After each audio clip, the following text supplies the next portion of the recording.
2021년 3월 26일 사순절 33번째 날 오늘 연동할 말씀은 누가복음 17장 말씀입니다. 함께 다시 한번 힘차게 읽어 보겠습니다.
예루살렘으로 향하시는 예수님의 여정이 계속되고 있습니다. 그 속에서 만나는 사람들과 대화하십니다.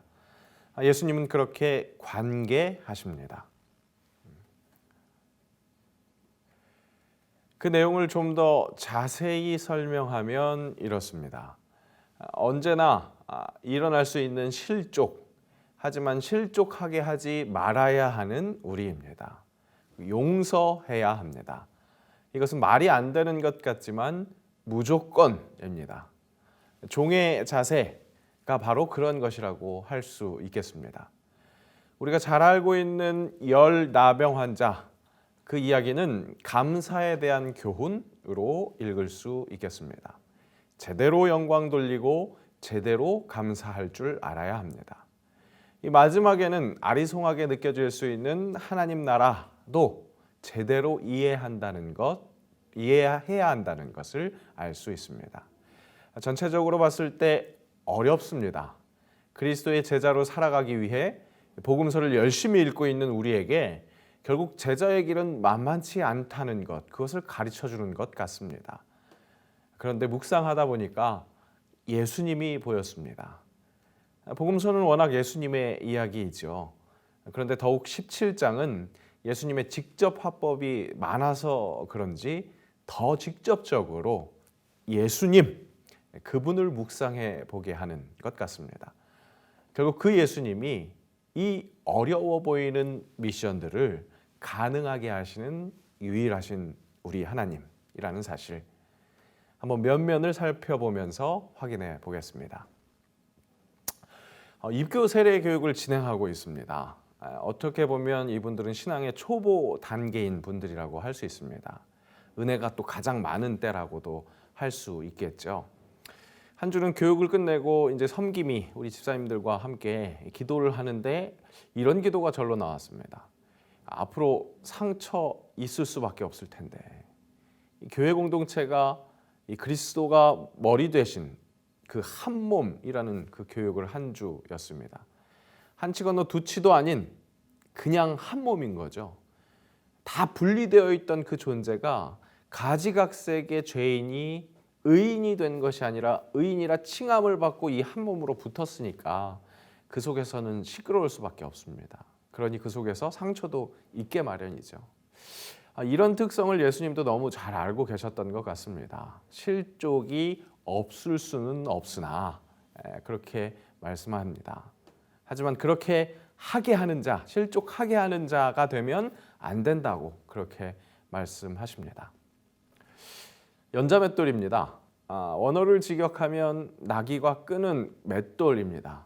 이 큰 걸 이 목에 매기도 쉽지 않겠지만 함께 바다에 던져지면 그야말로 순식간에 바다 끝까지 내려갈 만합니다. 어떻게 보면 최대한의 강조법이라고 할 수 있겠습니다. 죄된 인간, 그 공동체 속에서 피할 수 없는 실족, 하지만 그 실족하게 하는 주체가 되지 말라고 하십니다.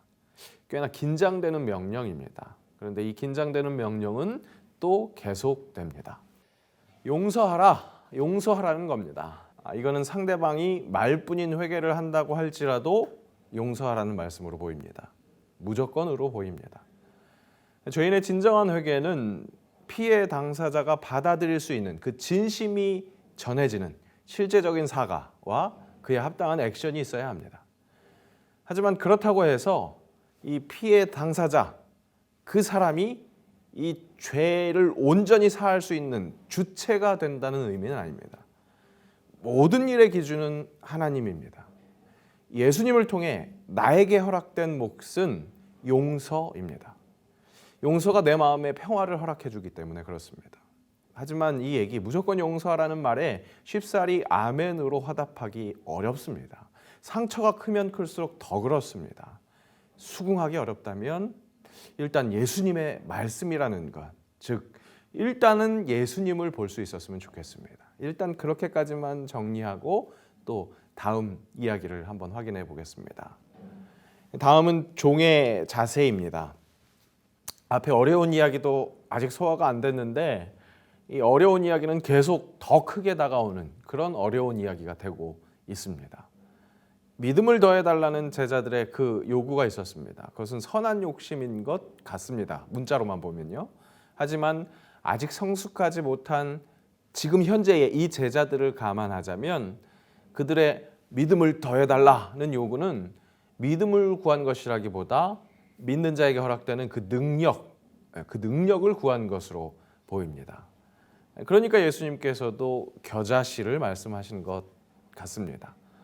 너희가 집중하는 그 뽕나무가 뽑혀서 바다에 심기는 그런 놀라운 능력은 진짜 믿음에 집중할 때, 겨자씨만한 믿음이라도 그 믿음에 집중할 때 나타나게 된다고 말합니다. 자꾸 능력에 관심 갖지 마라. 오히려 하나님을 바라보는 그 믿음이 너희에게 능력이 된다. 여기서 앞에서 막혔던 마음에 그 해답이 좀 발견돼야 하겠습니다. 실족하지 않게 하고 용서할 수 있는 것, 그것은 진정한 종의 마음으로 내려놓는 마음으로 하나님을 바라보는 그 믿음으로만 가능하다는 것. 그렇다면 믿음의 주에 온전하게 하신 이인 예수를 바라보는 것, 그것이 중요하다는 것. 그때만 가능하다는 것. 예수님이 중요한 것. 이어지는 믿음에 대한 이야기에서도 많은 생각을 가지게 합니다. 깨끗함을 받은 열 나병 환자 이야기는 아까 앞에서 감사에 대한 교훈이라고 그렇게 정리했습니다. 그런데 제가 지금 방금 이 이야기를 믿음에 대한 이야기라고 표현했습니다. 이 10명의 나병 환자 모두 믿음이 있었습니다. 하지만 감사를 어떻게 했느냐로 구분되는 이야기라고 할 수 있겠습니다. 그러니 모두 믿음을 가진 이들의 이야기니까 믿음에 대한 이야기라고도 할 수 있겠죠. 그리고 그 믿음이 어떤 믿음이었는지 생각해 볼 수 있으니까 믿음에 대한 이야기라고도 할 수 있을 것 같습니다. 우리는 이 이야기에 등장하는 이 10명 중에 9명은 처음부터 잘못된 사람이었다고 기억하기 쉽습니다. 하지만 이들도 분명 믿음이 있었습니다. 그랬기에 당시에는 멸시받아서 위축될 수밖에 없었던 그 나병 환자, 그 나병 환자라는 신분에도 불구하고 소리를 높여서 예수님을 부르죠. 예수 선생님이요, 우리를 불쌍히 여기소서. 그리고 그 다음 액션은 더욱 과감한 믿음의 순종이었습니다. 이 당시 나병 환자는 공동체에서 추방을 당했습니다. 하지만 병이 나으면 이 제사장에게 확인받고 돌아올 수 있었습니다. 즉 나았다면 그때 확인받으러 이 제사장에게 가야 하는 것이었습니다. 하지만 예수님이 먼저 낫게 하셨다라는 이야기는 없습니다. 그저 제사장에게 가서 몸을 보이라는 명령이었습니다. 그리고 확실히 그들이 가다가 깨끗함을 받았다고 그렇게 진술하는 것을 볼 수 있습니다. 그러니까 아직 치유가 되지 않았는데 이 제사장에게 간 겁니다. 제사장에게 갔음에도 낫지 않았다면 아마 면박받고 다시 한번 상처받을 수밖에 없는 그런 상황이었을 겁니다. 그럼에도 불구하고 이 10명의 나병 환자들은 그렇게 순종했습니다. 대단한 믿음이지요. 그런 믿음의 순종 덕분이었었는지 10명 모두 치유를 허락받습니다. 그런데 여기서 진정한 궁극의 은혜, 정말 하나님께서 사람에게 주시고자 하는 그 진정한 은혜를 허락받는 갈림길에서 구분되는 것을 볼 수 있습니다. 예수님을 통해 베풀어지는 은혜는 결국 예수를 보게 하기 위함입니다. 사람으로 하여금 하나님께로 돌아올 수 있게 하는 그 구세주 예수를 보기 위함입니다. 그러니까 우리가 은혜를 경험하면 할수록 예수님을 바라봐야 합니다. 그런데 안타깝게도 9명의 이 돌아오지 않은 이들은 이 예수께서 치유했다 중에 치유했다, 그것만 본 것 같습니다. 내 병을, 내 문제를, 내 욕망을 해결해 줄 그 사람이면 족한 존재. 그들에게 예수 선생님은 그 정도로 좋겠습니다. 예수님이 탄식하시죠.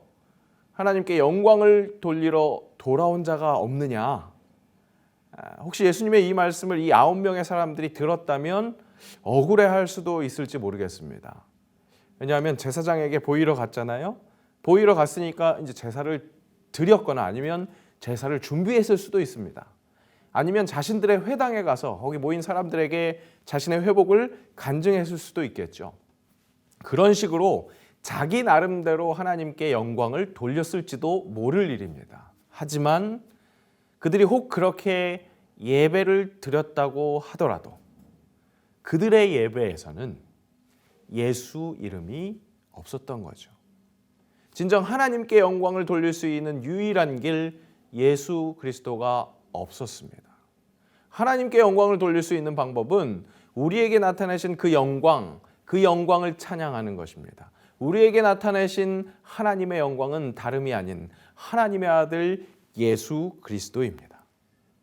그들에게 나병에서 나음이라는 그 은혜가 내려진 것은 결국 그 예수님을 통해서 그 일을 통해서 하나님의 영광을 보고 예수님을 통해서 하나님께 영광을 돌리는 일이 요구되는 일이었습니다. 즉 나에게 내려진 그 길, 예수 그리스도를 통해서 영광 올리는 것, 그들에게 그런 반응이 필요했던 겁니다. 그러니까 그들은 예수님께로 돌아왔어야 마땅합니다. 하지만 안타깝게도 그런 올바른 반응을 제대로 한 사람은 한 사람, 사마리아인 한 사람이었습니다. 그에게는 어떤 일이 벌어졌습니까? 바로 구원을 허락받았습니다. 결국 하나님으로부터의 은혜, 그 궁극은 예수 그리스도를 통한 구원, 그 은혜를 가능하게 하는 것, 예수 그리스도 그 자체가 그가 길이요 진리요 생명입니다. 이어지는 이 바리새인의 질문으로 시작된 제자들을 향한, 나아가 세상을 향한 이 예수님의 하나님 나라에 대한 이 가르침에서도 예수님의 초림으로 인한 하나님 나라, 예수님 재림으로 완성되는 하나님 나라, 하나님 나라의 그 중심에 우리 주 예수 그리스도가 있다는 사실, 우리 안에 함께 하시는 예수님을 붙잡을 때 경험하게 되는 그 또 완성되는 그 하나님 나라라는 것을 가르쳐 주십니다. 이 17장 전체 구조를 살펴보면 결국 실족시키는 것을 피하고 무조건 용서하고 믿음이 확실한 종으로서 맡겨진 일을 그저 묵묵히 감당하는, 그러면서 은혜만 쏙 빼먹고 감사하지 못하고 올바로 영광 돌리지 않도록 주의하는, 심판의 때가 있으니까 그렇게 주의해라, 온갖 의무로 깨어있으라고 정신교육하시는 것 같은 그런 느낌입니다. 그런데 그 중심에 다름 아닌 그리스도 예수, 성자 하나님의 처절한 희생으로 우리에게 먼저 부여해 주신 구원의 은혜, 우리의 유일한 캐논 예수 그리스도, 그분을 깊이 묵상해야 한다는 그런 깨달음이 있습니다. 우리에게 혹 무거운 의무만이 보일지라도 그것을 묵묵히 감당할 수밖에 없는 너무나 커다란 은혜, 다름 아닌 예수 그리스도를 통한 구원의 은혜, 그분 사랑의 주, 사랑의 주, 내 마음속에 찾아오사 내 모든 죄 사하시고 내 상한 마음 고치시는 주님, 오늘 다시 한번 내 상한 마음을 고치시는 그 예수님을 온전히 기억해서 당부하신 깨어있는 삶 묵묵히 살아낼 수 있게 해달라고 간절히 기도합시다. 오늘 이렇게 기도하기를 원합니다. 형제를 실족하지 않게 하고 자매를 무한 용서하는 실력을 허락하여 주옵소서. 하나님께 감사하며 올바로 영광 돌리게 하옵소서. 그렇게 하기 위해 예수로 인한 구원의 감격을 기억하게 하시고 예수 중심 하나님 나라 살게 하옵소서.